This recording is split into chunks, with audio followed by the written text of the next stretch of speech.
Nah, untuk penanggulangan polusi udara ini bisa dapat dilakukan dengan beberapa cara berikut ini. Yang pertama yaitu adalah dengan menanam pohon. Nah, dengan menanam pohon ini maka kadar CO2 atau karbon dioksida dapat menjadi normal. Hal tersebut dikarenakan mengurangi CO2 udara dapat dengan menanam pohon akan didapat oksigen yang berguna untuk hewan dan manusia dalam proses pernafasan. Nah, yang kedua yaitu adalah pengurangan bahan bakar fosil. Dengan bahan bakar alternatif dapat juga mengurangi dampak yang ditimbulkan dari pemanasan global. Bahan bakar alternatif yang dapat digunakan adalah bioenergi. Yang termasuk ke dalam bioenergi adalah bioetanol, biofuel, biodiesel, dan biogas. Nah, yang ketiga yaitu adalah kandungan dari pendingin udara yaitu CFC. Nah, bila kita sering menggunakan pendingin udara, maka gas CFC di atmosfer akan semakin banyak. Nah, lalu bagaimana caranya? Yaitu adalah dengan mengurangi penggunaan AC tersebut. Jadi, jika kita mengurangi penggunaan AC, maka jumlah gas CFC di atmosfer akan semakin sedikit. Nah, dengan begitu, maka bisa mengurangi terjadinya pemanasan global atau global warming. Nah, yang selanjutnya itu adalah penanggulangan untuk polusi tanah. Nah, untuk polusi tanah ini bisa dilakukan beberapa cara penanggulangannya. Yang pertama yaitu dengan remediasi. Nah, remediasi adalah suatu cara penanggulangan pencemaran tanah dengan membersihkan tanah yang telah tercemar melalui pembersihan in situ atau pembersihan ex situ. Pembersihan in situ relatif lebih mudah dan murah karena tanah akan diolah di tempat, sedangkan pembersihan ex situ meliputi penggalian tanah yang tercemar dan kemudian dibawa ke daerah yang aman untuk dibersihkan.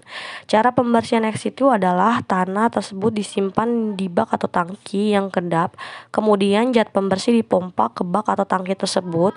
Selanjutnya zat pencemar dipompa keluar dari bak yang kemudian diolah dengan instalasi pengolahan air limbah. Nah, yang kedua yaitu adalah dengan bioremediasi.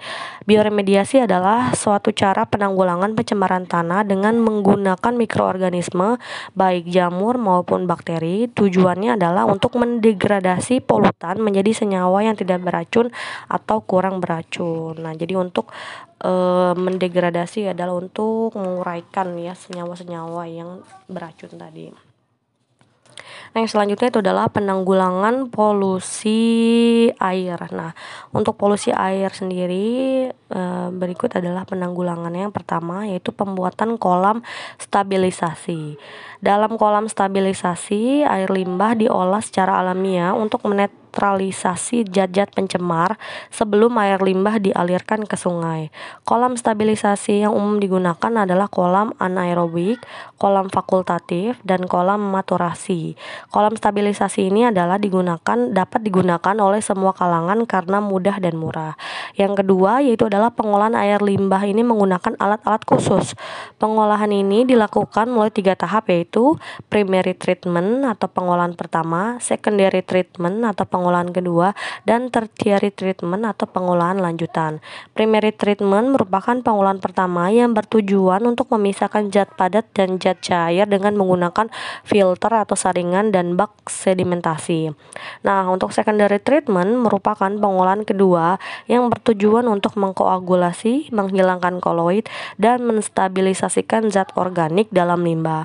Nah, yang tertiary treatment merupakan lanjutan dari pengolahan kedua yaitu penghilangan nutrisi atau unsur hara, khususnya nitrat dan fosfat, serta penambahan klor untuk memusnahkan mikroorganisme yang bersifat patogen. Nah, itu tadi cara-cara untuk penanggulangan berbagai macam polusi ya. Ada penanggulangan polusi tanah, polusi udara, dan polusi air.